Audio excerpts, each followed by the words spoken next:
सत्यविहार पुणी अग्निकांड 4 महला विशिष्ट अपार्टमेंट रे निया लगी जलीगला आसबाब पत्र और रोसई सामग्री निया लगिबा जोगु समस्त बिल्डिंग धुआमय हो जाइथिला। स्थानीय लोके अग्निशम बाहिनी को खबर देवा परे घटनास्थल में अग्निशम बाहिनी 3टी टीम पहुंची निया लिभाइबा चेष्टा जारी रखिथिले। दीर्घ 1 घंटा पर निया संपूर्ण भाव आयत्त हो जाइथिला। घटना केही आहत होई नथिबा सूचना मिली। तेबे अग्निकांडर कारण अस्पष्ट थिबा बेले एहार तदंत कराजिबो बोली कहिसंती अग्निशम अधिकारी।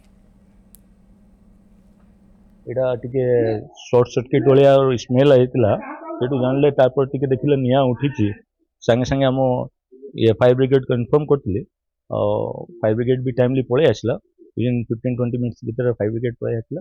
यहाँ ठाकुर देहर आम किचन और किचन भीतर गोटे स्टोर रूम अच्छी से पर्यंत तो निआटा रही जाइए फायर ब्रिगेड वाला से कंट्रोल कर देछि और बाकी तो ये जो इंक्वायरी करेंगे से जाने प्राय 1:45 समय आमको खबर आसता है फायर इनसीडेंट होती सत्यविहार अंचल आम इमिडिएटली मंचेश्वर फास्ट आसिक अटेंड करूँ एवं फायर को फायर फाइटिंग करूँ फायर को कंट्रोल करने चेष्टा करूँ से बहुत चैलेंजिंग था ये थर्ड फ्लोर प्रबल मात्रा स्मोक निर्गत होता आम वाटर स्प्रे करके फायर को कंट्रोल को आनी कन्सिक्वेंटली आम अदर फायर स्टेशन अटेंड करते।